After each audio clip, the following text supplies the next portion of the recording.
네, 안녕하십니까? 오늘은 특별하게 주일 말씀이 전해지게 되었습니다. 이렇게 많은 분들을 모시고 또 말씀을 전하게 될 줄은 몰랐습니다. 하나님은 결코 손해 보시지 않기 때문에 하나님의 계획과 뜻 안에 모든 것이 들어있다라고 여겨집니다. 그래서 그 하나님의 계획 안에 있다는 것을 우리가 믿음으로써 함께 해 나가야 될 것 같습니다. 잠깐 기도드리겠습니다.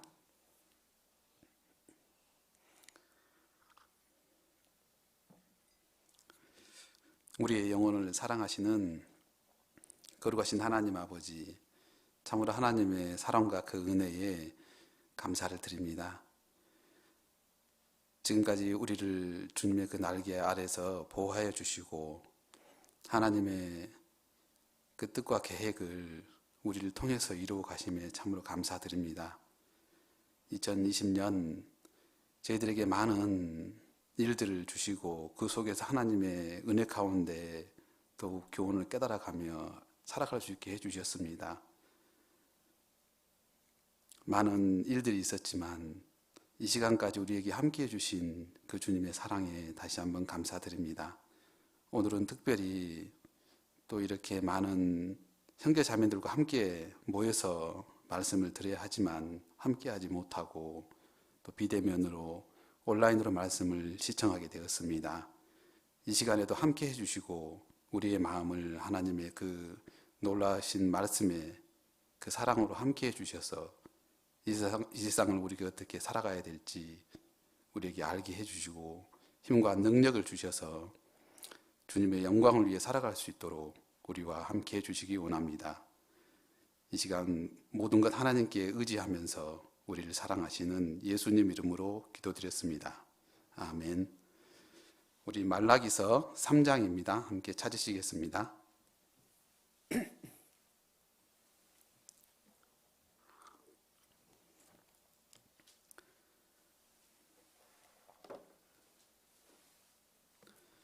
말라기서 3장 13절에서 18절까지 입니다. 말라기서 3장 13절에서 18절까지 함께 읽겠습니다. 여호와가 이르노라, 너희가 완악한 말로 나를 대적하고도 이르기를 우리가 무슨 말로 주를 대적하였나이까 하는도다. 이는 너희가 말하기를 하나님을 섬기는 것이 헛되니 만군의 여호와 앞에 그 명령을 지키며 슬프게 행하는 것이 무엇이 유익하리요. 지금 우리는 교만한 자가 복되다 하며 악을 행하는 자가 창성하며 하나님을 시험하는 자가 화를 면한다 하노라 함이니라. 그때에 여호와를 경외하는 자들이 피차에 말하매 여호와께서 그것을 분명히 들으시고 여호와를 경외하는 자와 그 이름을 존중히 생각하는 자를 위하여 여호와 앞에 있는 기념책에 기록하셨느니라. 만군의 여호와가 이르노라, 내가 나의 정한 날에 그들로 나의 특별한 소유를 삼을 것이요 또 사람이 자기를 섬기는 아들을 아낌같이 내가 그들을 아끼리니 그때에 너희가 돌아와서 의인과 악인이며 하나님을 섬기는 자와 섬기지 아니하는 자를 분별하리라. 네, 오늘은 하나님을 섬기는 그리스도인에 대해서 함께 말씀으로 묵상하려고 합니다. 2020년을 돌아보면 참 많은 일들이 있었습니다. 가장 큰 것은 코로나였습니다. 그리고 그 코로나로 인해서 복음을 전하지 못하는 많은 어려움이 있는 그런 시기였습니다. 하나님을 섬기는 그리스도인은 가장 먼저 전도를 통해서 하나님께 영광을 돌리는 일일 겁니다. 그 일을 하지 못한다면 사실 그리스도인의 존재의 의무가 무엇이겠는가 생각을 해봅니다. 올해 저희들이 사실 전도 집회가 많이 잡혀 있었습니다. 4번의 대전도 집회가 있었고 또 구역 집회, 해별 집회, 그리고 교회 학교 집회 이렇게 나뉘어져 있었습니다. 그래도 우리 광양 지역은 하나님께서 그래도 도와주셔서요. 많이 취소되지 않고 그래도 집회를 꾸준히 해왔습니다. 네 번의 대전도 집회도 저희들이 3번을 했었고요. 그리고 각종 저희 해별 집회들도 미뤄지긴 했으나 꾸준히 해왔다라고 얘기해집니다. 수많은 사람들이 사실 이 교회에 와서 하나님의 말씀을 듣고 그 영생의 말씀을 통해서 그리스도의 사랑을 깨달았습니다. 그리고 그 사랑을 깨닫고 하나님을 위해 살아가는 많은 영혼들이 태어납니다. 그것을 보면서 저희들도 함께 기뻐하고 또 삶의 목적도 우리가 깨닫고 하나님께 영광을 돌리는 삶을 살게 됩니다. 사실 그것을 우리가 많이 하지 못했다는 것은 그만큼 우리가 할 일을 못했다라고 할 수도 있을 것 같습니다. 사실 올해 가장 우리에게 중요한 것은 학예 수양회였겠죠. 그런데 학예 수양회를 예년과 같이 저희들은 함께 모여서 함께 봉사하고 희생하며 또 많은 사람이 태어나는 모습을 사실 볼 수 없었습니다. 그래도 우리 교회 안에서 동영상으로 학예 수양회는 이루어졌죠. 예전 같았으면 공주 수양관 가서 열심히 땀 흘리고 그리고 그 속에서 봉사하며 또 말씀을 듣는 사람들 위해서 기도하고 또 전도한 사람들을 살피며 많은 유익을 얻었을 겁니다. 나도 주님을 위해서 더욱 힘있게 살아가야 되겠다라는 각오도 새기고 수많은 유익을 얻고 돌아왔을 겁니다. 그래서 새 힘을 얻어서 또 나머지 한 해를 살아가는 힘을 얻었는데요. 올해는 그런 것들이 많은 제약이 있었습니다. 우리에게 많은 구역 집회가 있었고 해별 집회가 있었지만 그것도 사실 어려움이 많이 있었습니다.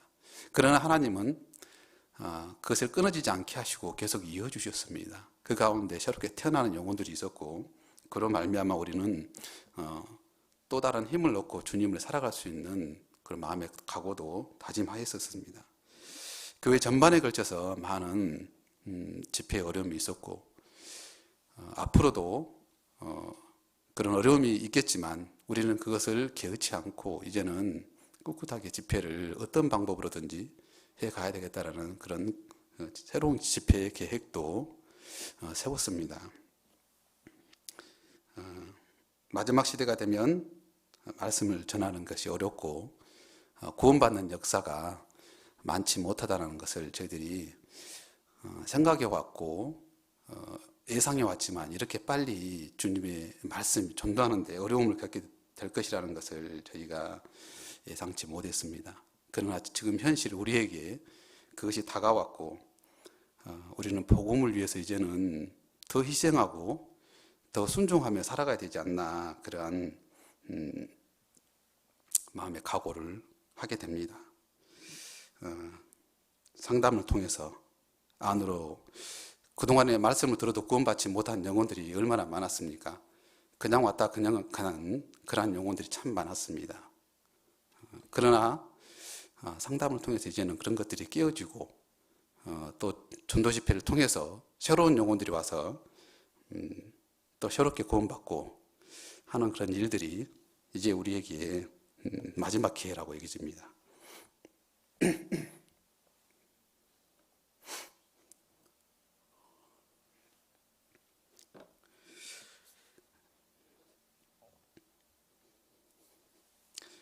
마지막 시대에는 많은 사람이 마음이 강팍하고 복음을 전할 수 있는 그런 시기가 너무나 어렵다는 것을 우리가 잘 알고 있습니다. 예. 교제 안에 있는 삶, 이것도 우리에게 너무나 중요합니다. 코로나를 우리가 겪기 전에는 사실 교제 안에 있는 삶이 얼마나 소중한 것을 우리가 느끼지 못했습니다. 그래서 때로는 그냥 왔다가 그냥 가는 의무적인 교제가 되지 않았을까 그런 생각을 해봅니다. 우리는 지난 3월부터 5월까지 약 75일간 모이지 못했습니다. 동영상으로 말씀을 들었고 비대면으로 말씀을 들었던 시기였습니다. 많은 모임이 취소되었고 그리고 영상으로 말씀이 대체되었습니다. 우리는 하나님의 말씀을 받아먹고 살아야 될 그런 사람들입니다. 그런데 하나님의 말씀이 우리에게 없으면 우리는 금방 세상으로 가고 세상의 욕망들, 세상의 욕심들, 그리고 세상의 일을 도모하는 일에 우리가 신경을 쓰게 됩니다. 그래서 하나님의 자녀로 살아가지 못하는 그러한 사람이 되고 맙니다. 우리는 하나님의 말씀을 계속 받아먹고 매일 읽고 그리고 매일 묵상하고 그 하나님의 말씀이 우리에게 어떠한 교훈을 주는지 날마다 생각하며 살아가야 합니다. 결국 우리는 우리의 신앙을 지키는 것은 말씀입니다. 우리는 교제를 통해서 그 말씀을 얻고 교훈을 얻고 또 믿음의 동역자를 통해서 서로 힘을 얻고 의지하면서 살아가고 있습니다. 이렇게 살아야 할 우리 그리스도인들이 함께 모이지 못해서 말씀과 교제에 함께하지 못한다면 얼마나 안타까운 일이겠습니까? 사실 그것을 다 느끼지 않았습니까? 지금도 그 사실을 우리가 몸소 느끼며 지금 살아가고 있습니다. 하나님이 우리에게 복음 증거하는 일, 그리고 그 일을 위해서 함께 교제하고 함께 수고하는 시간, 그리고 그것을 최선을 다해서 살아갈 때 우리에게 그 복음의 그 시간들이 얼마나 감사했는지, 우리에게 얼마나 소중한 것인지 우리는 다시 한번 생각하게 되는 2020년이 되었습니다. 코로나가 많은 것을 우리에게 어려움을 주고 있지만 한 가지 교훈을 주고 우리에게 유익한 것도 한 가지는 줬다고 생각합니다. 그것은 우리가 말씀을 들을 때에 말씀에 대한 사모가 부족했고 말씀을 우리가 느슨해진 마음으로 듣지 않았는가. 그런데 지금 이 비대면으로 보니까 얼마나 더 우리의 마음이 안타까운지, 우리가 함께 말씀을 들었던 그 시간이 얼마나 소중한지 이 코로나가 우리에게 알려주고 있다 생각합니다. 교제를 참석해도 우리가 피상적이고 의무적이고 일상적인 그냥 삶이다 생각하고 참석을 했는데 정말 함께하지 못하는 교제를 통해서 형제 자매의 사정과 그 어려움을 나눠볼 수 없고 그 살아가는 삶을 교훈받을 수 없다는 게 얼마나 아쉬운 것인지, 함께 전도해야 되는데 함께 전도하지 못하고 비대면으로 개인이 전도해야 되고 함께 말씀을 듣고 기도할 수 없다는 사실에 얼마나 우리는 마음이 아픈지, 우리가 얼마나 부족하게 행했는지 그동안에 다시 한번 우리 자신을 돌아보고 생각하는 기회가 되었습니다. 그래서 하나님께서는 이번 코로나를 통해서 말씀과 교제와 전도가 우리에게 정말 보석처럼 소중하고 귀하다는 것을 일깨워주는 하나의 교훈도 주셨다라고 여겨집니다. 곧 주님 오시면 구원받은 형제 자매는 모두 들림을 받을 겁니다. 이 세상에 한 사람도 남아있지 않을 겁니다. 이 땅에 남은 사람들은 말씀을 듣고 싶어도 듣지 못하는 그러한 시대가 이제 얼마 남지 않았습니다. 그때가 오기 전에 우리는 사실 이 복음을 한 사람이라도 더 듣게 하고 구원받게 하는 일에 최선을 다해야 합니다. 우리 아모스 8장 11절을 찾아보겠습니다.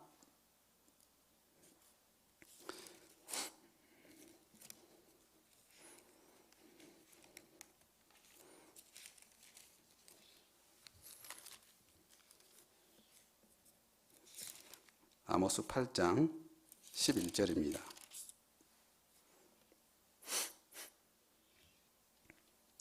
함께 읽어보시겠습니다.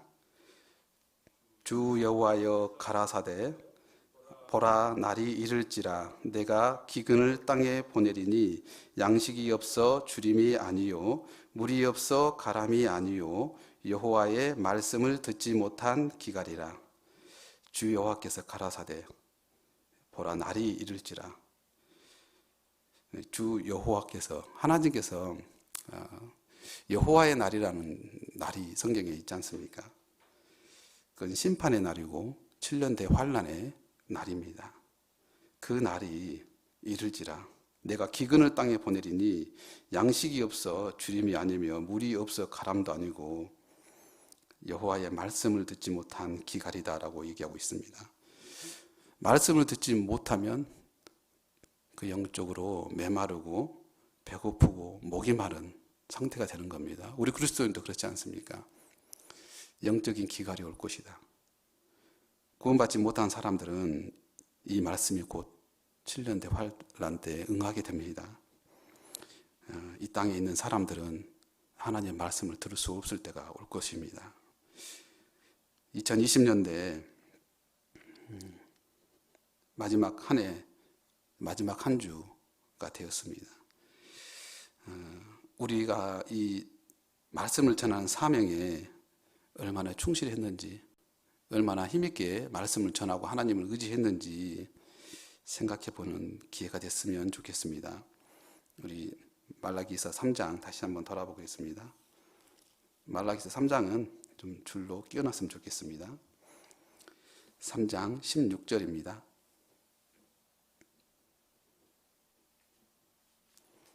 말라기 3장 16절입니다.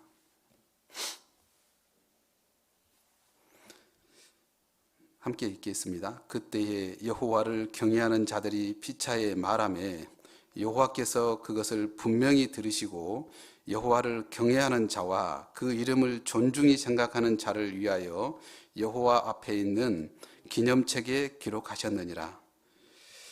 여호와를 경외하는 사람, 그 사람들이 피차 서로 했던 그 말이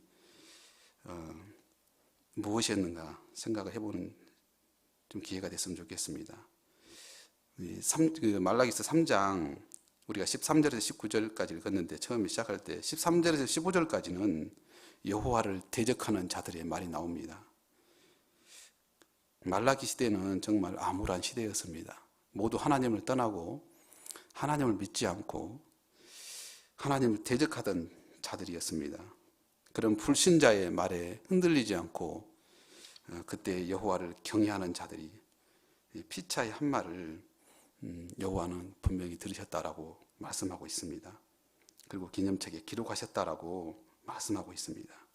여호와를 경외하는 자들이 피차의 한 말이 무엇이었을까? 그 시대는 너무나 암울하기 때문에 하나님을 섬기는 자가 모두 없기 때문에 극히 희소한 그 하나님을 섬기는 자들이 그 어려움과 고난과 환난 속에서 우리가 잘 견뎌야 된다. 끝까지 하나님을 의지하자. 하나님은 우리를 도우실 것이다라는 그런 위로의 말, 격려의 말을 했을 겁니다. 하나님을 경외하고 높이는 말. 하나님께서 이 말씀 속에서 그동안에 역사해 오셨던 그 역사의 행사를 얘기했을 겁니다. 말씀 속에서 깨달았던 삶에 대해서도 얘기했을 겁니다. 그리고 핍박하는 자를 어떻게 하나님 앞에 돌아오게 할 것인지, 우리 민족을 어떻게 하나님 앞에 올바르게 섬기게 할 것인지, 그러한 기도의 삶을 서로 주고받았을 겁니다. 하나님 보실 땐 정말 합당한 말이었을 겁니다. 그래서 하나님께서 들으셨다라고 얘기하고 있습니다. 하나님은 하나님을 위한 모든 말씀은 듣고 계신다라고 할 수 있습니다. 우리 시편 139편도 찾아보겠습니다. 시편 139편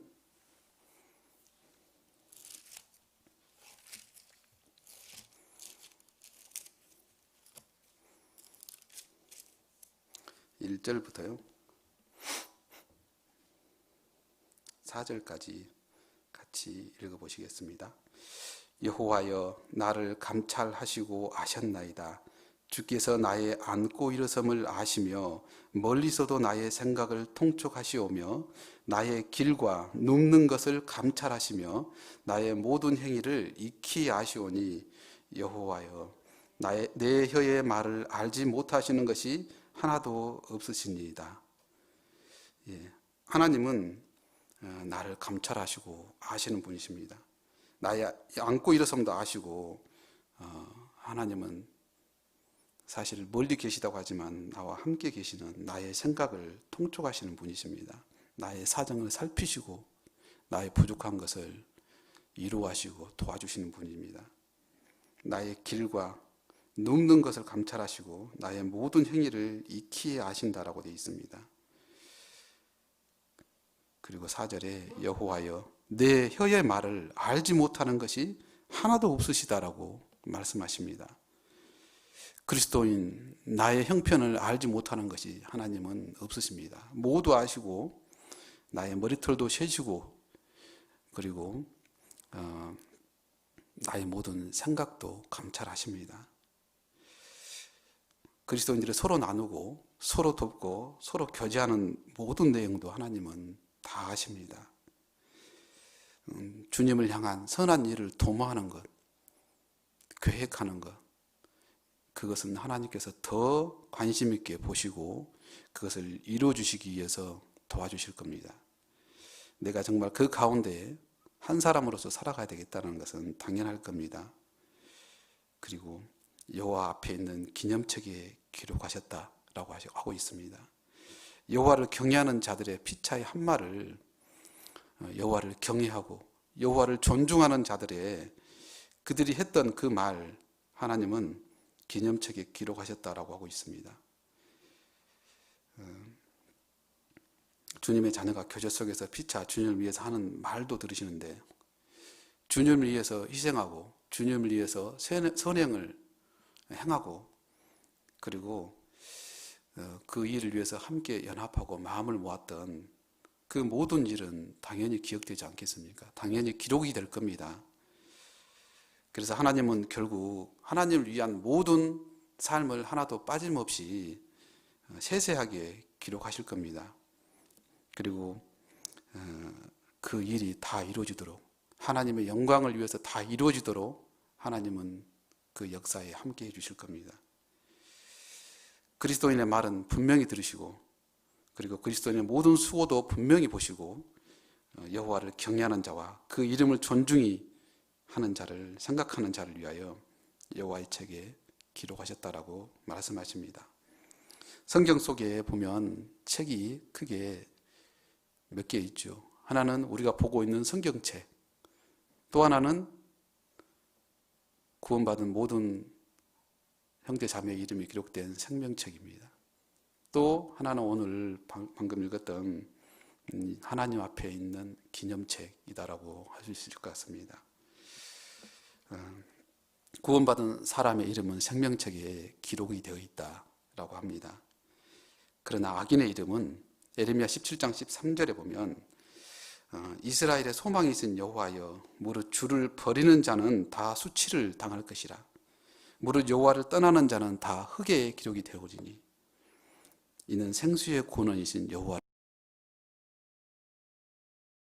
떠나는 자는 흙에 기록이 되오리니 구원받지 못하고 하나님을 끝까지 생수의 근원이신 여호와를 버린 자는 흙에 그 이름이 기록되는 겁니다. 그것은 지워진다는 얘기입니다. 그 이름은 하나님 앞에 의미가 없는 겁니다. 우리의 이름은 생명책에 기록이 되었습니다. 그래서 시편 69편 28절에 보면 저희를 생명책에서 도말하사 의인과 함께 기록되게 마소서 하셨습니다. 의인은 생명책에 지워지지 않도록 인이 쳐져 있습니다. 그래서 의인이 죽을 때는 그 인쳐진 이름이 그대로 하나님 앞에 남아있는 겁니다. 그러나 이 악인들은 그 죽음과 동시에 생명책에서 그 이름이 도말되고 흙에 기록된 것처럼 그 이름이 없어질 겁니다. 그래서 하나님 앞에 섰을 때에 그들은 영원한 멸망의 심판을 받을 수밖에 없습니다. 우리가 진정 기뻐할 수 있는 이유가 뭡니까? 그것은 나의 이름이 생명책에 기록이 되어 있다는 겁니다. 누가복음 10장에 보면 그 내용들을 보면 예수님께서 70명의 제자를 선택하시고 각 지방으로 보내십니다. 복음을 전하도록 하시죠. 그들이 복음을 전하며 많은 기적을 경험합니다. 귀신들도 그 70명의 제자들에게 항복하고 도망가는 것을 보고 예수님께 와서 그것을 말했습니다. 그때 예수님께서 누가복음 10장 20절에 보면 그러나 귀신들이 너희에게 항복하는 것으로 기뻐하지 말고 너희 이름이 하늘에 기록된 것으로 기뻐하라라고 하셨습니다. 우리의 이름은 하늘의 생명책에 기록이 되어 있습니다.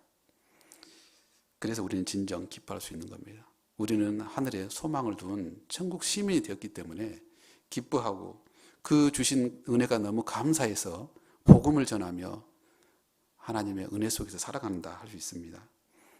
그리고 하나님의 또 다른 책, 이 기념책은 그리스도의 삶일 겁니다. 그리스도인이 어떻게 하나님을 위해서 살았는지 하나님께서 상주기 위해서 기록한 책이다라고 할 수 있습니다. 그리스도인의 그 선한 행실이 기록된 책이다. 말라기서 3장 16절을 다시 한번 읽어보겠습니다.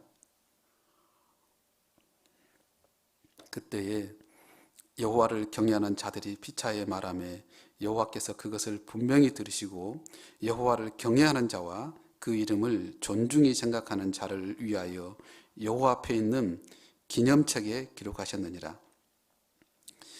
2020년 저희들이 살아왔습니다. 이제 52주째가 되었습니다.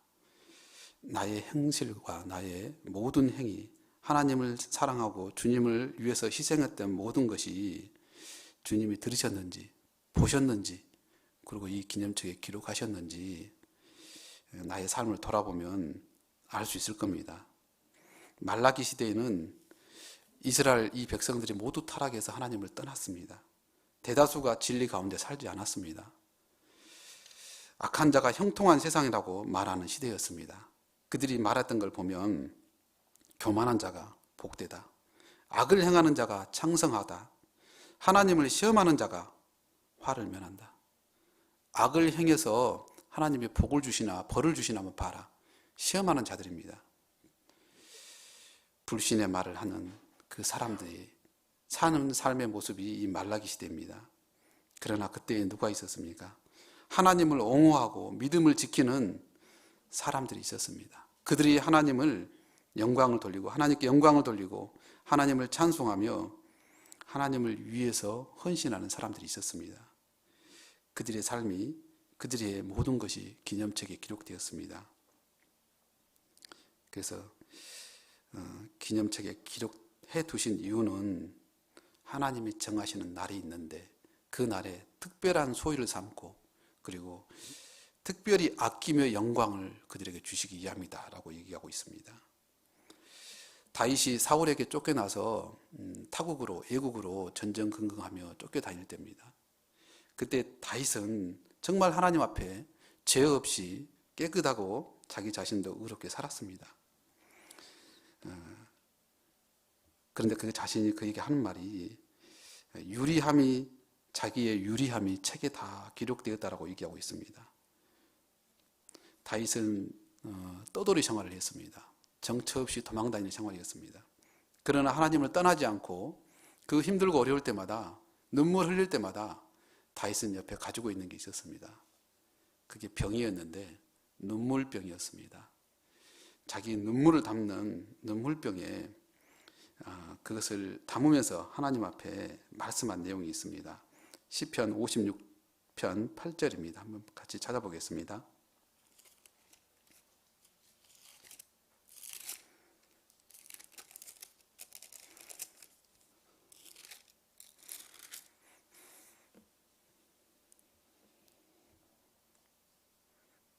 (56편 8절을) 처음 시작할 때 보면 다윗의 밑담시 영장으로 요낫 엘렘 르호김에 맞춘 노래 다윗이 가드에서 블레셋인에게 잡힌 때에 이때 이 시편을 적었다라고 얘기하고 있습니다.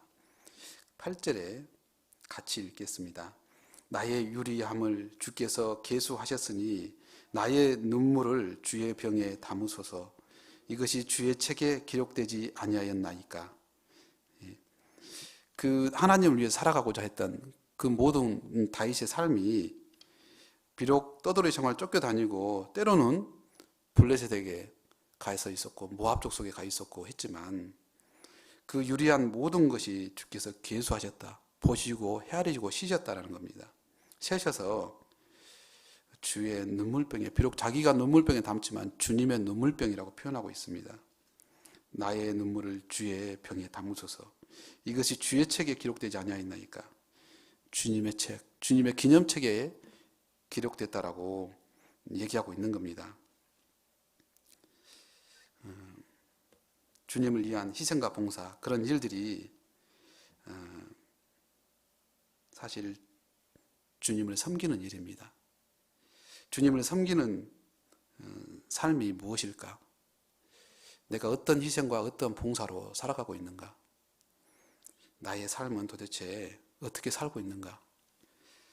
예수님은 마태복음 10장 42절에 소자 중 하나에게 냉수 한 그릇이라도 주는 자는 결단코 그 상을 잃지 않는다라고 얘기하셨습니다. 그리고 그리스도인이 줄일 때에, 목마를 때에, 나그네 되었을 때에, 옥에 갇혔을 때에 돌아보는 자, 그리고 돕는 자, 그것을 주님은 자기에게 한 것이다라고 말씀하고 있습니다. 우리가 어떻게 주님을 위해 살았는가? 결국은 주님의 역사하는 이 교회 안에서 내가 무엇을 했는가? 그것이 주님을 위한 삶일 겁니다. 주님을 위해서 섬기는 삶일 겁니다. 마태복음 25장 같이 한번 찾아보겠습니다.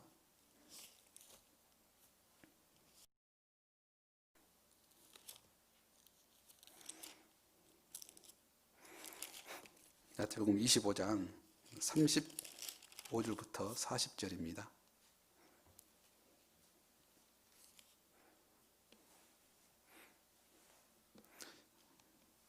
35절부터 40절까지 마태복음 25장 같이 읽어보시겠습니다.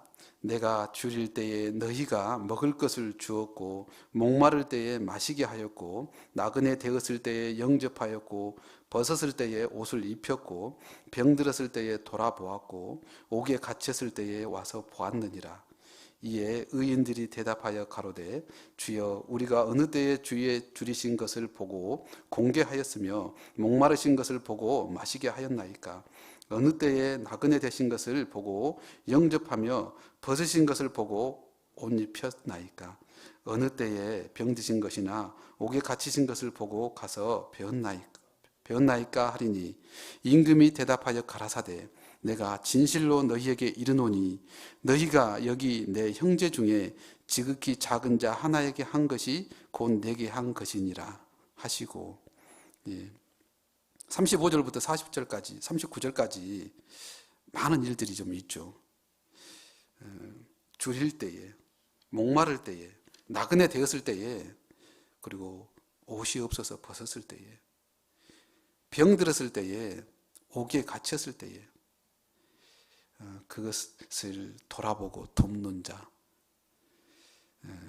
우리 시대로 얘기하자면 우리 시대도 여기에 적용이 되겠죠. 사실 우리 시대에도 줄이는 사람들이 있습니다. 경제적 어려움 속에 살아가는 얼마나 많은 사람들이 있습니까? 세상 사람들뿐만 아니고 우리 형제 자매들도 사실 있습니다. 그분들을 우리는 돌아보고 도와주는 사람이 된다면 하나님께 얼마나 큰 선한 행위가 되겠습니까? 그들이 먹을 것이 없고 마실 것이 없고 그리고 나그네 된 삶을 살 때 그러한 삶을 사는 사람에게 우리가 영접해주고 도와주는 게 우리의 삶일 겁니다. 벗었을 때에 이것은 정말 벗었을 때 옷 입혔고 이건 우리가 많이 좀 실천하고 있지 않는가 생각합니다. 저는 하나도 얻어 입은 것은 없는데요. 다른 사람들 보니까 많이 얻어 입더라고요, 서로. 우리 봄, 가을로 2번 하지 않습니까? 2번 하는 그런 행사 때도 서로 옷을 나눠 입기도 하고 작은 싼 값으로 옷을 사 입기도 합니다. 그런데 그것보다도 더 아름다운 것은 선행으로 옷을 입혀주는 거겠죠. 병들었을 때 돌아보았고 형제 자매가 힘들고 어려워서 병원에 입원하면 가서 돌아보고 기도해주고 또 위로해주고 손 잡아서 힘을 주고 옵니다. 그러면 또 그 형제 자매가 쉽게 또 그 병상에서 일어나고 또 주님 위해서 교회 가운데 살아가는 그런 모습을 봅니다. 옥에 갇혔을 때 사도시대 때 중세시대 때 그리고 우리나라 조선 말기 때만 해도 사실 많은 분들이 옥에 갇혔고 이 복음 때문에 순교당하는 그런 일들이 있었을 겁니다.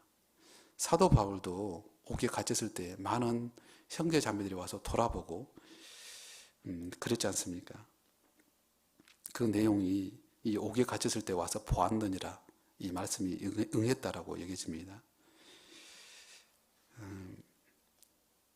그 모든 것이 주님을 위해 한 것이다라고 40절에 얘기합니다. 임금이 대답하여 가라사대 내가 진실로 너희에게 이르노니 너희가 여기 내 형제 중에 지극히 작은 자 하나에게 한 것이 곧 내게 한 것이니라. 극한 상황에 이를지라도 형제 자매는 그것을 돌아봐야 됩니다. 그게 우리 형제 자매들이고 그리고 하나 된 의미입니다. 형제 자매 말의 의미가 사실 피를 나눈 사람이란 얘기입니다. 우리는 그리스도의 가장 아름답고 고귀한 피를 나눈 사람들입니다. 당연히 돌아보고 돕고 위로하고 힘을 주는 자여야 될 겁니다. 극히 작은 도움이 그 도움을 받는 사람에게는 큰 힘으로 역사하고 하나님의 도우심으로 일어서고 그 위기를 극복하는 그 역사를 우리의 작은 도움으로 시작이 될 겁니다. 불신자를 주님 안으로, 주님의 품으로 인도하고 그리고 성도들끼리 서로 사랑 가운데 살고 헌신하고 그러한 것들이 주님이 일일이 다 보시고 사실 상주기에서 기록된다는 것을 우리는 알아야 됩니다. 그것은 너무나 놀라운 일입니다. 창조주 만왕의 왕께서 주실 상이 얼마나 클지 우리는 가히 상상할 수 없습니다. 대통령이 어떤 사람에게 상을 준다 해도 큰 영광일 겁니다. 그런데 이 창조주께서 우리를 위해서 예비해 놓으신 그 상, 그것은 얼마나 놀랍겠습니까? 그리스도인을 천국하면 놀라는 것이 세 가지가 아니고 네 가지가 있답니다. 첫 번째는 나 같은 죄인의 개수 같은 내가 천국에 와 있다는 겁니다. 어떻게 주님의 그 사랑을 깨달았는지 정말 감사해서 너무나 하나님께 영광을 돌릴 겁니다. 그리고 두 번째는 꼭 와 있어야 될 사람이 보이지 않는다는 겁니다. 수많은 사람은 종교적으로 얼마나 열심히 생활하고 있습니까? 그 사람들을 보면 정말 천국 앞자리에 가야 되는데 못 온다는 겁니다. 하나님의 뜻을 모르고 자기 의를 세우려고 힘써 하나님의 의를 복종치 않은 사람들, 우리 교회 안에도 혹시 있는지 돌아봐야 되겠죠. 너희가 믿음이 있는가? 너희 자신을 시험하고 너희 자신을 확증하라는 이 말씀은 우리의 삶을 통해서 정말 그리스도가 내 안에서 이루어지는가? 구원받은 사람이라면 내 삶을 통해서 그리스도가 나타나야 됩니다. 그러지 못하면 확인하라는 겁니다. 그래서 정말 구원받고 주님의 그 영광과 주님을 나타내는 삶을 살아야 됩니다. 근데 오지 못하는 사람도 있는 거예요. 와야 될 사람이 못 온다. 그리고 또 한 가지는 안 보여야 할 사람. 저 사람은 정말 구원받지 못하고 천국에 올 수 없는 사람이라고 생각했는데 그분이 와 있다는 거예요. 사람으로는 할 수 없을 때 하나님께서는 다 할 수 있다. 하나님의 그 뜻대로 믿는 사람은 누구든지 다 천국에 가는 겁니다. 사실 죄를 짓고 살아가는 사람은 그 죄를 짓는 자기의 죄를 잘 깨닫고 하나님 앞에 쉽게 돌아올 수 있습니다. 그러나 의롭고 깨끗하게 사는 사람은 자기 의와 자기 열심이 하나님 앞에 구원받는 데 걸림이 된다라고 여겨집니다. 그리고 네 번째는 나의 작은 행실, 나의 작은 희생, 정말 보잘것없는 나의 도움이 하나님 앞에 섰는데 큰 영광으로 쌓여있다는 겁니다. 그것을 내가 받는다는 겁니다.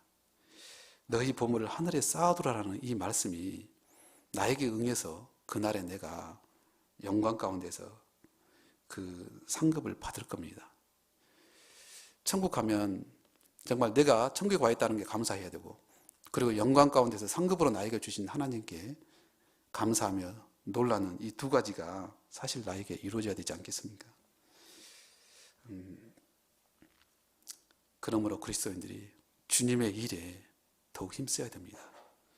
그리고 하늘의 상급을 받기 위해서 우리는 사실 매진해야 됩니다. 많은 앞선 그리스도인들이 하늘의 상을 바라보고 자기의 모든 것을 희생하고 버렸습니다. 우리도 그 뒤를 따라가는 삶이 되지 않겠습니까? 너희 수고가 헛되지 않는다라고 말씀했습니다. 요한계시록 22장 12절에 보라 내가 속히 오리니 내가 줄 상이 내게 있어 각 사람에게 그의 일한 대로 갚아주리라. 그 하신 하나님의 말씀대로 우리는 부지런하게 일해야 됩니다. 다시 말라기 3장 17절입니다. 17절을 같이 읽겠습니다. 만군의 여호와가 이르노라 내가 나의 정한 날에 그들로 나의 특별한 소유를 삼을 것이요 또 사람이 자기를 섬기는 아들을 아낌같이 내가 그들을 아끼리니. 예, 나의 특별한 소유가 있다라고 하나님은 말씀하고 있습니다. 하나님을 경외하는 자, 하나님을 존중히 여기는 자가 하나님의 특별한 소유일 겁니다. 특별한 소유라는 것은 보배와 같은 말이겠죠. 보배. 신명기 26장 18절에 보면 여호와께서 내게 말씀하신 대로 오늘날 너를 자기의 보배로운 백성으로 인정하시고 또 그 모든 명령을 지키게 하리라 하셨습니다. 이스라엘 백성을 하나님의 보배로운 백성으로 인정하셨고 우리 영원히 구원받은 영적으로 하나님의 자녀된 사람들은 하나님의 그 보배가 확실합니다. 육신으로 선택된 이스라엘 민족이 보배라면 영원히 함께 하나님과 살게 될 우리는 얼마나 더 큰 보석이겠습니까? 더 보배이겠습니까? 진정한 보배는 구원받은 우리 그리스도인입니다. 결코 우리를 하나님은 버리시지 않고 눈동자처럼 관심 있게 살펴보고 계십니다. 우리는 보석을 잘 지키지 않습니까? 하나님은 우리를 창조주답게 지키고 계십니다. 구원받은 우리가 하나님 앞에 진정한 보배다. 그리고 이 땅에서도 하나님의 보배이고 천국에 가서도 하나님의 영원한 보배로 살 겁니다. 가장 귀하고 소중한 사람으로 하나님의 사랑의 짝으로 살게 될 겁니다. 사람이 자기를 섬기는 아들을 아낌같이 내가 그들을 아끼리니라고 17절 후반부에 말씀하셨습니다. 우리는 자기 자식을 다 보배처럼 여기지 않습니까? 아끼지 않습니까? 그리고 그 자식 중에서도 많은 자식 중에서도 부모에게 순종하고 부모님을 위해서 마음을 기쁘게 해주는 자는 더 크게 사실 하나님은 부모는 보배를 여기고 귀하게 생각합니다. 하나님도 마찬가지겠죠. 모든 구원받은 자를 하나님은 사랑하시고 보배처럼 보석처럼 여길 겁니다. 그러나 하나님을 위해서 교회 가운데 헌신하고 교회를 위해서 주님을 위해서 희생하고 고난받는 그 사람은 하나님께 더 귀한 보배가 될 겁니다. 그리고 하나님께 영원한 상급으로 받을 겁니다. 18절도 같이 읽어보시겠습니다. 18절입니다. 그때에 너희가 돌아와서 의인과 악인이며 하나님을 섬기는 자와 섬기지 아니한 자를 분별하리라. 예. 하나님을 섬기는 자, 우리 그리스도인이죠. 진정으로 하나님을 섬길 수 있는 자는 그리스도인입니다.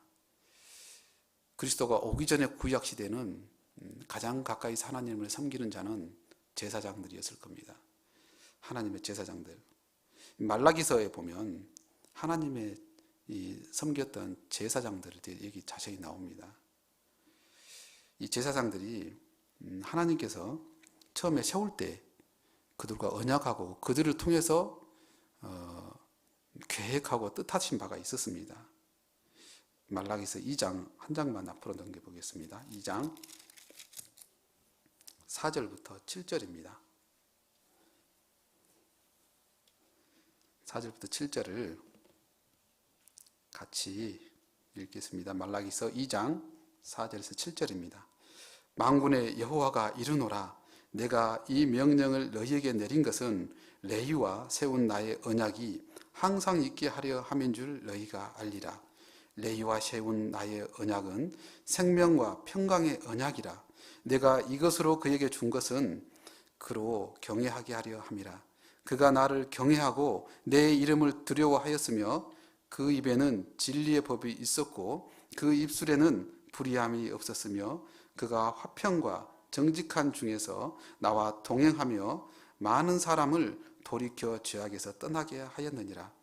대저 제사장의 입술은 지식을 지켜야 하겠고 사람들이 그 입에서 율법을 구하게 되어야 할 것이니 제사장은 만군의 여호와의 사자가 됨이언을.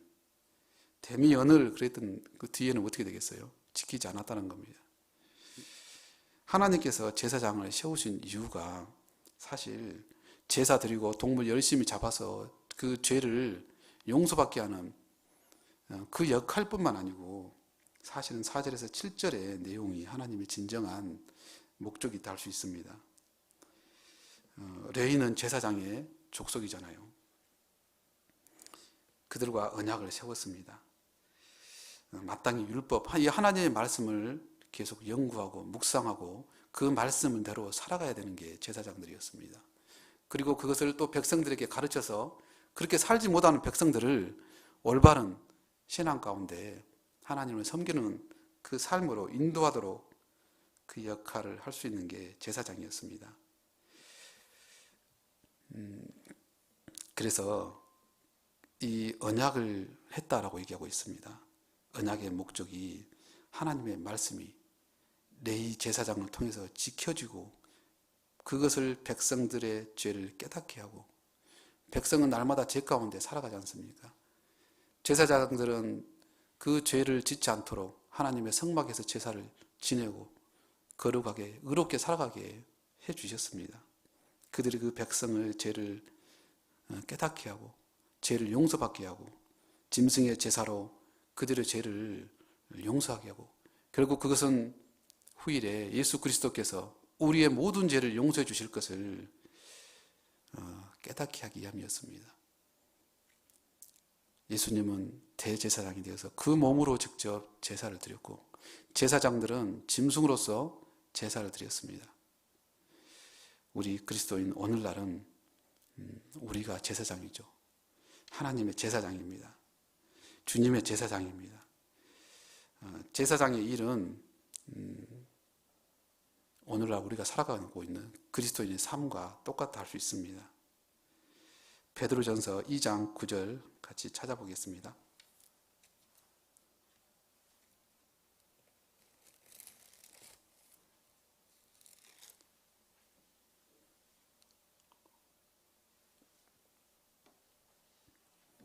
베드로전서 2장 9절입니다.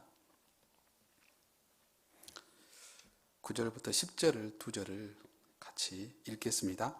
오직 너희는 택하신 족속이요 왕같은 제사장들이요 거룩한 나라요 그의 소유된 백성이니 이는 너희를 어두운 데서 불러내어 그의 기이한 빛에 들어가게 하신 자의 아름다운 덕을 선전하게 하려 하심이라.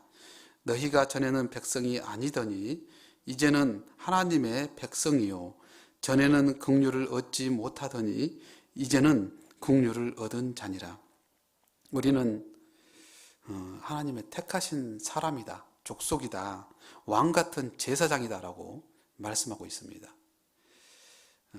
구약시대에 하나님께 제사를 드렸던 그 제사장의 그 바톤을 우리는 사실 이어받은 겁니다.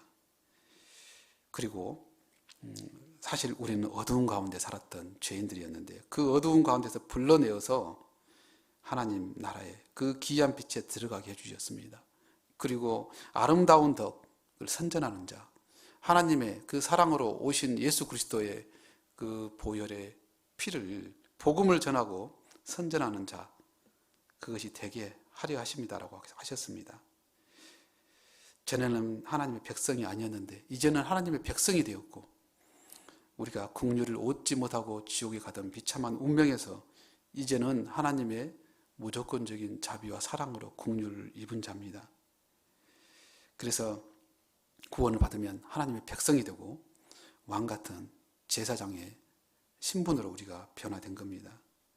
구약의 제사장이 하나님께 나오는 죄인을 짐승의 피로 그 죄를 대속했듯이 오늘날 우리는 많은 구원받지 못한 이방인을 예수님께 인도해서 예수님의 피로 그들을 거듭나게 해서 하나님의 자녀로 삼고, 그리고 진리의 빛 가운데서 거룩한 삶을 살도록 변화시키게 하고, 그리고 그들에게 힘과 용기를 주고 함께 손잡고 나갈 수 있는 그 믿음의 동역자들이 우리가 되었습니다. 우리를 통해서 많은 사람들이 복음을 듣게 됩니다. 그리고 구원받게 합니다. 이스라엘 백성에 한정되어 있었던 제사장의 역할이 이제는 온 천하 모든 만민에게 복음을 전하고 제사장 역할을 할 수 있는 우리 왕 같은 제사장들입니다. 로마서 12장 1절부터 좀 보겠습니다. 로마서 12장입니다.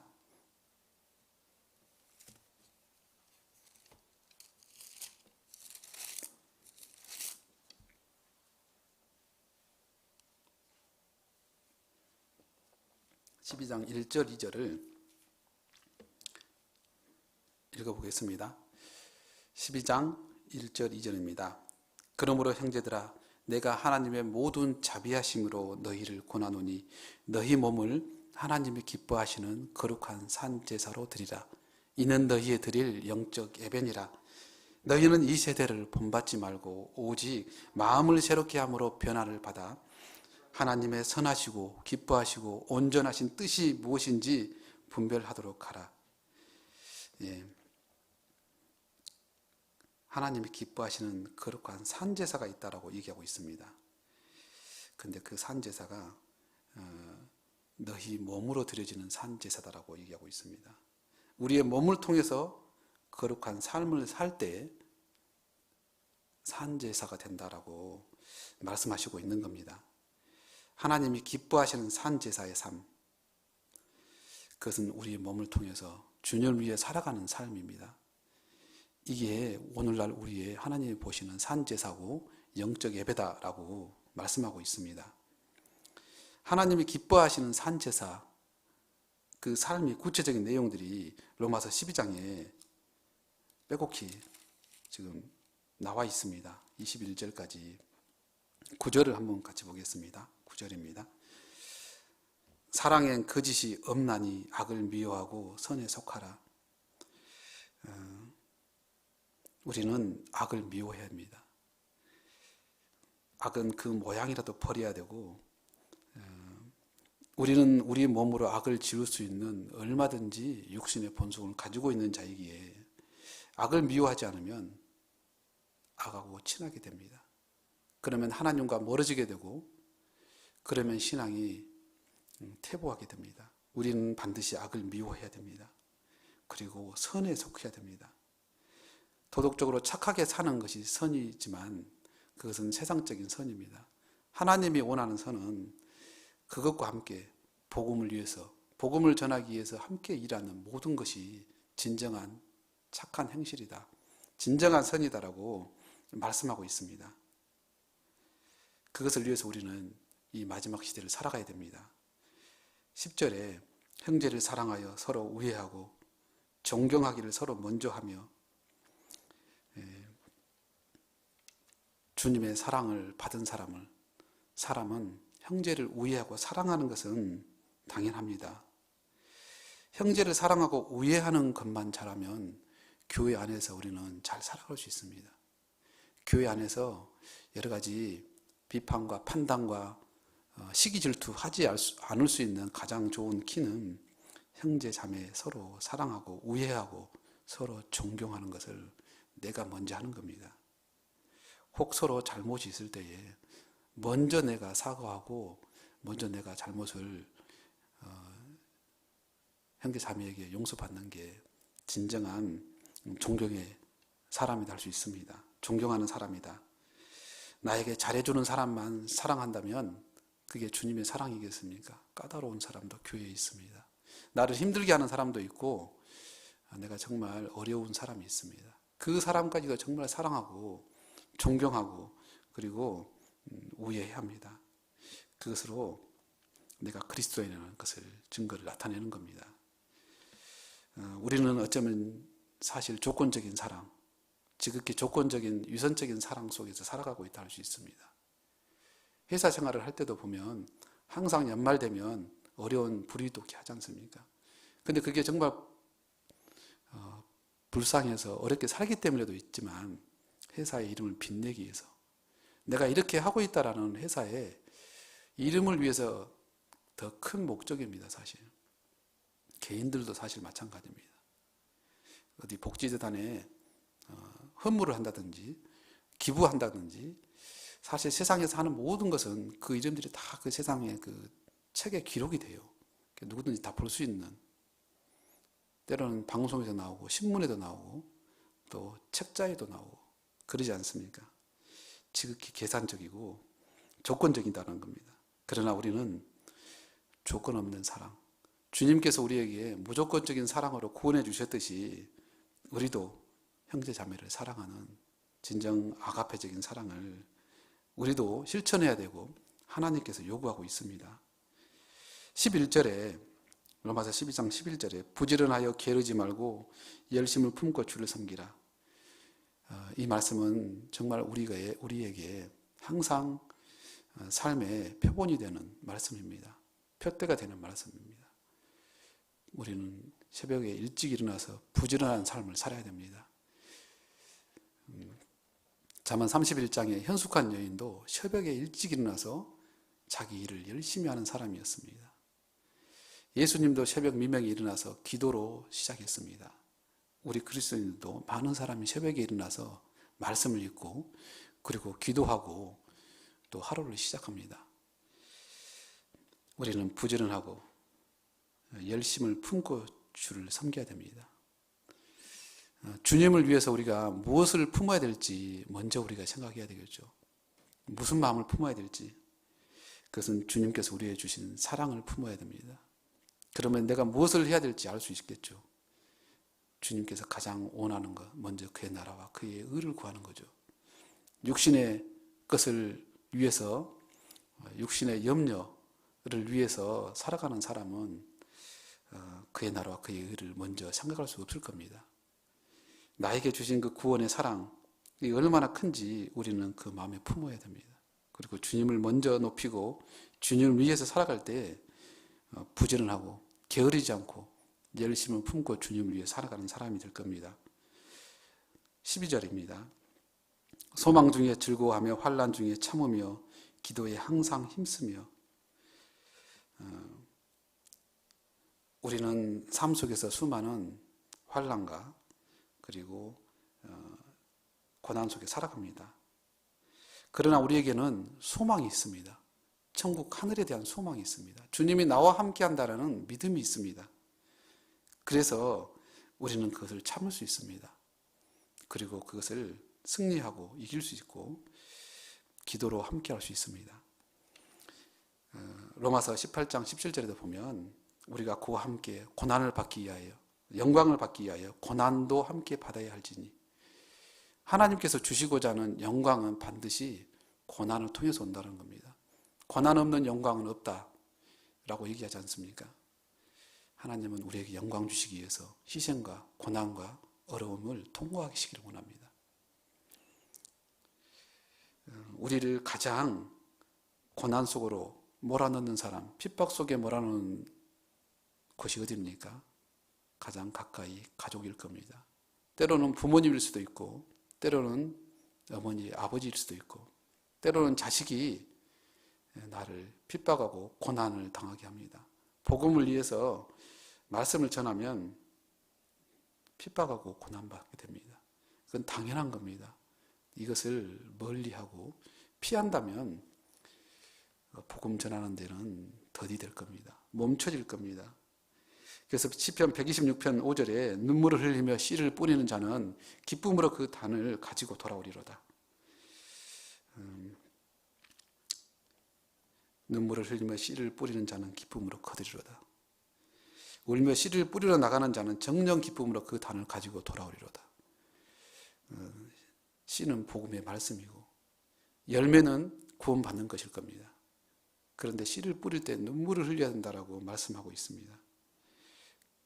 눈물을 흘리지 않는 복음의 씨는 기쁨으로 거둘 수 없을지도 모릅니다. 정말 복음을 듣기 힘들어하고 싫어하는 사람에게는 눈물을 흘리며 복음을 뿌리는 자가 되어야 된다는 것을 교훈해 준다 할 수 있습니다. 쉽게 구원받는 사람도 정말 많습니다. 그러나 정말 어렵고 힘든 사람들이 너무나 많습니다. 이때 우리가 정말 시편 126편 5절 6절처럼 우리의 마음이 안 된다면 오늘날 복음 전하는 일은 너무나 힘들겠다라는 생각도 해보았습니다. 어제만 해도 말씀을 듣겠다고 하신 분이 오늘 아침에 오지 말라고 핍박합니다. 사단은 구원받지 못한 사람들의 마음에 문을 꽉 닫아버리고 그리고 말씀을 전하는 사람들을 핍박하는 쪽으로 몰아갑니다.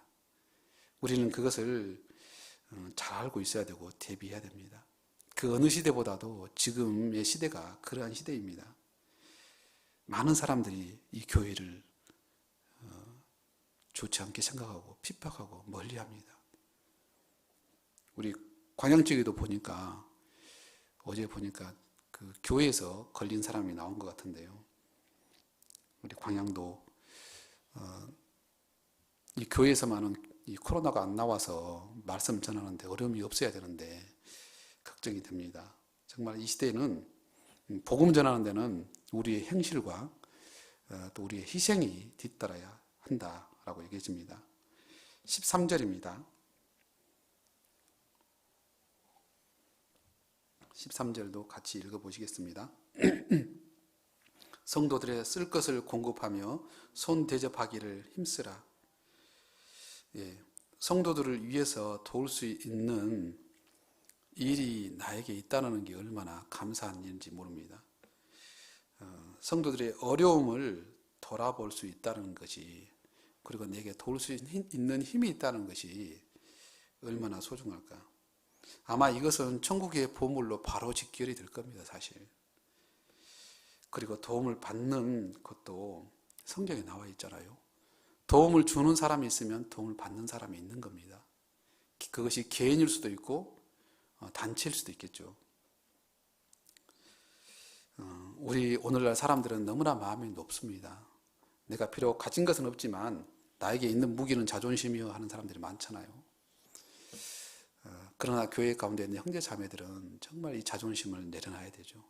있는 자이든 없는 자이든 배운 자이든 못 배운 자이든 모든 사람의 자존심은 사실 내려놔야 됩니다. 왜냐하면 나는 가장 비참하게 되었을 때에 가장 죄인의 밑자락에 있을 때 주님께서 나의 죄를 용서해 주시고 구원해 주셨기 때문에 사실 나는 내 것이 아니고 주님의 것입니다. 그 주님의 그 사랑으로 살아가야 되는데 자존심은 그리스도인의 걸림돌입니다. 그것이 있으면 정말 주님이 사는데 어려움이 많습니다. 부딪히게 되고 형제 자매들을 판단하게 되고 그리고 원망하게 됩니다. 나의 자존심 그것은 정말 버렸으면 좋겠습니다. 저부터도 자존심이 높아가지고 버리려고 날마다 노력합니다. 성경에는 반드시 돕는 자가 있고 도움을 받는 자가 있습니다. 그래서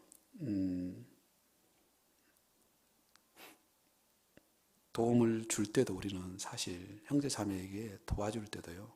성경에 나온 대로 하면 되잖아요. 성경에는 오른손이 하는 것을 왼손이 모르게 하라라고 나와 있습니다. 세상 사람들은 예수님 시대도 마찬가지지만 선행을 행하고 그것을 행한 것을 떠버리고 다녔잖아요. 떠들고 다녔잖아요. 오늘날도 마찬가지지 않습니까? 아까 얘기했듯이 신문에 방송에 떠들고 다닙니다. 근데 교회는 그러면 안 되는 거잖아요. 마태복음 6장 1절부터 4절에 보면 2절부터 읽어보면요. 그러므로 구제할 때에 외식하는 자가 사람에게 영광을 얻으려고 회당과 거리에서 하는 것 같이 너희 앞에 나팔을 불지 말라. 진실로 너희에게 이르노니 저희는 자기 상을 이미 받았느니라. 너는 구제할 때에 오른손이 하는 것을 왼손이 모르게 하여 내 구제함이 은밀하게 하라. 은밀한 중에 보시는 너희 아버지가 갚으시리라. 예, 구제함이 반드시 있다. 그런데 은밀하게 하라라고 얘기하고 있습니다. 우리 교회는 정말 그렇게 하고 있습니다. 그리고 손대접하기를 힘쓰라라고 말씀했지 않습니까? 우리는 주님의 그 사랑을 받은 자는 사실 내 것이 아닙니다. 주님의 것이죠. 그러면 그것을 가지고 내가 어떻게 써야 될지는 정말 잘 예산을 세워야 됩니다. 주님을 위해서 쓰는 것이 가장 1번일 것이고 가장 많이 남는 것일 겁니다. 그 다음에 주변에 있는 사람들 위해서 선을 베푸는 거겠죠. 그리고 나머지는 자기 가족과 자신을 위해서 써야 됩니다. 요즘 우리 결혼한 청년 형제님들, 자매님들 계시잖아요. 그분들이 또 청년들도 초대해서 같이 밥 먹고 서로 교제하고 그 유익한 것을 많이 보여주고 또 주님 위해서 살기를 함께 힘을 모으는 그런 모습을 보고 또 참여해 봤습니다. 저도 과거에 한 20년 전에 결혼해서 그런 경험을 했는데 아직도 이렇게 또 다른 가정이 세워져서 계속 그것을 이어가고 있는 것을 봤습니다.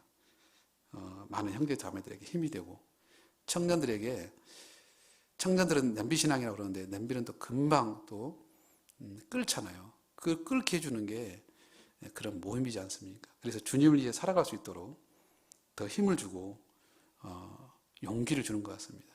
청년들은 식어지면 안 되잖아요. 계속 끓을 수 있도록 해주는 게 우리들의 삶이라고 생각합니다. 그리고 각종 조모임과 구형 모임과 해별 모임과 그런 모임 속에서 우리는 사실 손대접 받고 있습니다. 어떻게 되든지 간에 먹을 것이 있고 그 가정 안에서 때로는 교회 안에서 우리가 손대접 받고 있다라고 할 수 있습니다. 그것을 할 수 있는 사람 그리고 그걸 받는 사람 얼마나 또 감사합니까 서로. 그것을 할 수 있을 때 손대접하기를 힘쓰라라고 말씀하고 있습니다. 2021년도에는 정말 주님이 오실 날이 가깝다라는 우리가 생각 가지고 있지 않습니까? 더욱 형제 자매들에게 손대접하는 것을 힘써야 됩니다.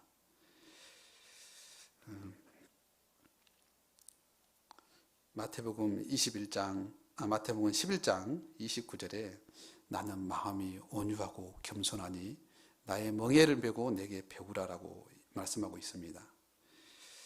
예수님은 마음이 온유하고 예수님은 너무 부드럽고 그 단단하고 딱딱한 것, 그 마음을 녹일 수 있는 분이셨습니다. 그리고 겸손한 분이셨습니다. 남을 자기보다 높게 여기고 결코 남을 낮게 여기지 않고 함부로 대하지 않았습니다. 예수님은 온유하고 겸손에 가장 먼저 된 자이고 우리가 가히 따라갈 수 없는 분이시죠. 어떻게 보면 예수님은 온유한 그 자체고 겸손의 그 자체이셨습니다. 2021년 나의 또 하나의 목표가 있다면 예수님의 온유함과 그분의 겸손함을 담자. 내 몸에 온전히 이루는 삶을 살자라는 말씀을 드리고 싶습니다. 우리는 너무나 성질이 급하고 그리고 남의 허물을 쉽게 보고 용서할 수 없는 그러한 존재들입니다. 저는 날마다 제 자신에게 한계를 느낍니다. 언제나 제 가운데 있을 때가 많고 오늘도 넘어졌고 내일도 넘어지겠구나 속으로 한탄할 때가 많습니다. 넘어진 이유는 주님의 온유함을 본받지 못했고 주님의 겸손함을 내 마음에 새기지 못했기 때문에 오늘도 제 속에 넘어지고 오늘도 판단하고 그런 삶을 살아가는구나. 날마다의 나의 한계를 느끼며 제 자신도 제 자신을 믿지 않습니다. 사실. 왜냐하면 믿을 수가 없어요. 모든 면에서. 너무나 부족하고 연약하기 때문에 여호사밧이 그 모압 군대들이 쳐들어왔을 때 오직 하나님만 바라보지 않습니까? 그래서 저의 삶도 하나님만 바라보는 삶이 돼야 되겠다 얘기해집니다. 하나님을 섬기는 그리스도인으로 살아가는 가장 좋은 방법은 온유와 겸손 가운데서, 주님의 몸된 교회 가운데서, 교제 가운데서 살아가는 것입니다. 우리는 교회 가운데서 주님의 성령으로 인도함을 받고 그 성령의 인도함으로 모든 것을, 역사를 이루어가고 있는 사람입니다. 그 가운데서 내 자신이 거룩하게 되고 죄와 싸워서 이기게 되고 하나님의 역사가 그 거룩한 가운데서 이루어가고 있습니다. 나는 그 일을 위해서 함께 동참하고 힘쓰고 매진해야 될 때입니다. 구약의 제사장들은 아까 저희들이 좀 읽었지만 정말 하나님의 선하신 뜻이 있었습니다. 백성을 올바로 인도하고 그리고 그들의 죄를 용서하게 돕는 역할을 하고 그리고 죄 가운데서 멀리하게 하는 그런 귀중한 역할이 있었습니다. 그런데 구약의 제사장들은 그렇게 하지 못했습니다. 하나님께서도 말라기서 1장 6절에 내 이름을 멸시하는 제사장들아, 나 만군의 여호와가 너희에게 이르기를 아들은 그 아비를, 종은 그 주인을 공경하다니 내가 아비일진데 나를 공경함이 어디 있느냐?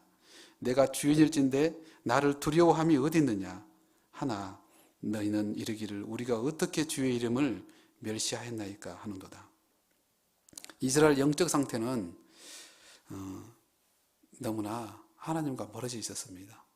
그들은 자식은 아비를 공경할 줄 알고 종은 주인을 두려워할 줄 아는데 하나님을 공경하고 하나님을 두려워할 줄 몰랐습니다.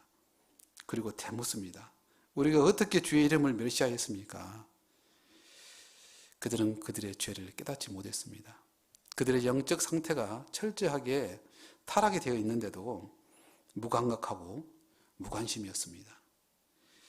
말라기 시대 제사장은 그 중심에서 하나님을 멀리하였습니다. 오늘 우리는 오늘날 우리 시대 하나님을 믿는 사람들은 많지만 죄악 속에서 얼마나 많이 살아갑니까? 하나님을 제대로 알지 못하고 그냥 겉으로만 믿는 사람들이 얼마나 많습니까? 우리는 그리스도의 사랑을 깨닫고 구원받은 사람이 되었습니다. 극히 일부인 우리 구원받은 사람들. 그 사람은 하나님을 섬기는 그리스도인입니다. 그 이름이 세상에서 가장 고귀하고 아름답고 하나님께서 보실 때에 보배로운 이름입니다. 이렇게 아름다운 이름을 오직 예수님의 십자가의 희생으로 말미암아 우리에게 주셨습니다. 그래서 그 우리를 부르신 주님의 부름에 합당하게 살아가는 것이 우리의 삶일 겁니다.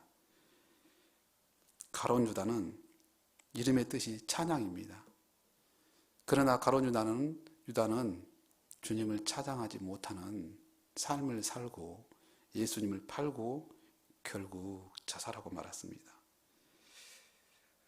우리는 그리스도인이라는 아름다운 이름을 가졌습니다. 그 아름다운 이름을 가진 사람답게 우리는 살아야 됩니다. 믿음과 기도와 순종으로 주님께 영광을 돌리는 삶을 살아야 됩니다. 그래서 그리스도인의 아름다운 삶을 사는 비결은 경계선을 잘 긋는 겁니다. 우리의 삶의 경계선, 구별되게 살아가는 겁니다. 우리는 모든 것을 다 할 수 없습니다. 세상 것을 다 하고 주님의 것을 할 수 없습니다. 가장 중요한 것을 먼저 선택하고 불필요한 것을 버리고 그리고 세상적인 것들은 포기할 수 있어야 됩니다. 스스로 경계선을 잘 긋는 사람, 구별된 삶을 잘 사는 사람, 그 사람이 하나님 앞에 열매를 맺을 겁니다. 그리고 주님께 영광을 돌리는 아름다운 하나님을 섬기는 그리스도인의 삶을 살게 될 것입니다. 우리가 2020년을 내 자신의 신앙을 돌아보고 앞으로 다가오는 동계수련을 통해서 그리고 1월에 있는 대집회를 통해서 2020년을 또 계획하고 또 복음을 전하는 일에 쓰임받는 귀한 우리 형제 자매님들 되셨으면 좋겠습니다. 잠깐 기도하겠습니다.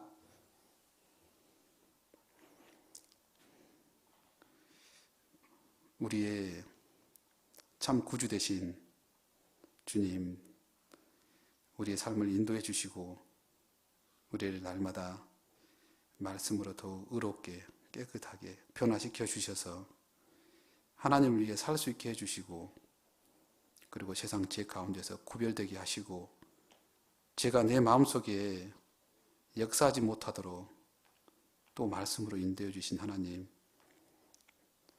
이 마지막 시대를 살아가고 있는 저희들, 교회 가운데서 함께 하지 못하는 이 잠깐의 시기를 우리가 지혜롭게 슬기롭게 하나님의 말씀을 배우며 살아갈 수 있도록 도와주시기 원합니다. 우리의 믿음의 신앙이 뒤로 물러나 침륜에 빠지지 않게 하시고, 우리에게 사실 날마다 주어지는 이 말씀, 이 우리에게 역사할 수 있도록 도와주시기를 원합니다. 이제 곧 동계수련회가 다가옵니다. 비록 온라인으로 동계수련회 함께 하지만 그 말씀을 사모하고 그 말씀대로 내 마음에 역사하기를 간절히 바라는 마음으로 함께 참여해서 주님의 놀라운 은혜와 역사를 2021년도에 함께 할 수 있도록 도와주시기 원합니다. 우리 광양교회 형제 자매님들 더욱 믿음으로 하나 되게 하시고 믿음의 신앙이 굳건하게 도와주시고 이 교회 가운데 살아갈 수 있도록 인도해 주시기 원합니다. 우리를 사랑하시는 예수님 이름으로 기도드렸습니다. 아멘.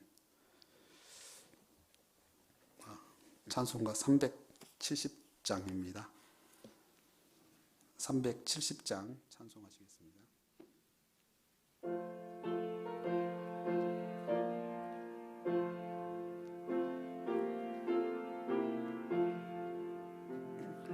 어두운 밤 시대리니 내 직분 지켜서 전이슬 맺힐 때에 즉시 일어나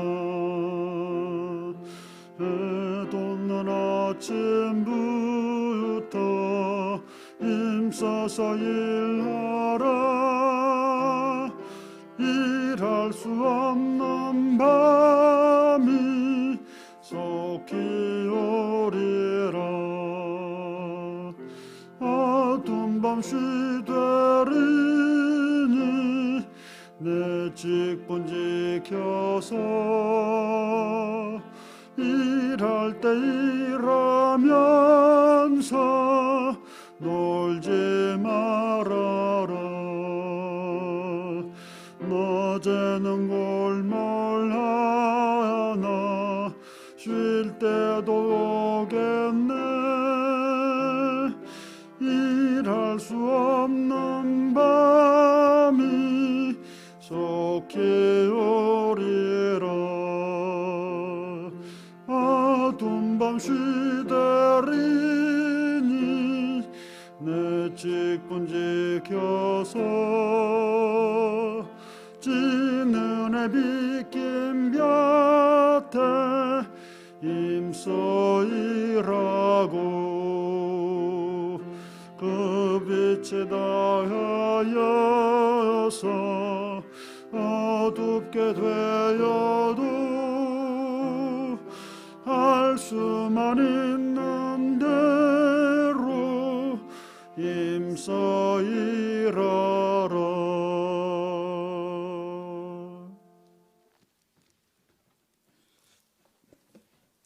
네, 봉사장님 광고해 주시겠습니다.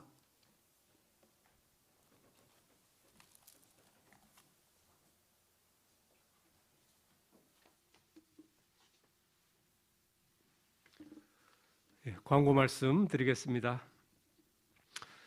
지난 12월 24일부터 1월 3일까지 2주간 온라인으로 말씀을 듣고 있는데요. 또 한 해를 마감하고 또 새해를 설계하는 아주 소중한 시간입니다. 또 말씀에 충실할 수 있도록 또 기도의 시간으로 꼭 함께 해주시기 바라겠습니다. 네, 교재 안내입니다. 온라인 모임 관련해서 인터넷 생방송으로 진행 중인데요. 잘 들으시고 또 구역별로 계획 세우셔서 함께 들을 수 있도록 돌보는 시간 되시면 좋겠습니다. 또 연말인데요. 어려운 식구들, 형제 자매를 위해서 함께 기도하고 돌아보는 시간이 되시기를 바랍니다. 광양 지역에 코로나가 굉장히 또 유행하고 있습니다. 특별히 외출을 삼가해 주시고 여행이나 또 외식을 삼가해 주셔서 교회를 위해서 피해가 가지 않도록 함께 협조해 주시기를 바라겠습니다. 2021년 온라인 동계 수련회 안내입니다. 12월 31일부터 1월 3일까지 4일 동안 진행이 되는데요. 12월 31일은 저녁 시간, 그리고 1월 1일과 2일은 낮 시간에 말씀이 진행됩니다. 온라인으로 진행되기 때문에요. 꼭 함께 들으시기 부탁을 드리겠습니다. 구역별로 출석도 확인해 주시기 바라겠습니다. 중고등부 온라인 동계 수련회 안내입니다. 1월 8일부터 1월 10일까지 2박 3일간 각 가정에서 인터넷으로 들으시면 되겠습니다. 헌금 참여 안내입니다. 또 한 해가 마감되는 시기인데요. 올해 헌금은 1월 3일까지 헌금 계좌로 입금해 주시면 되겠습니다. 혹시 개인적으로 교회에 와서 헌금하시는 분도 계실 테고요. 또 온라인으로 하신 분들은 꼭 하시고 나서 사무실로 문자로 송신해 주시기 부탁을 드리겠습니다. 예, 이상 광고 마치겠습니다. 한 해 마감하고 또 새해 설계하는 소중한 시간 되시기를 바라겠습니다.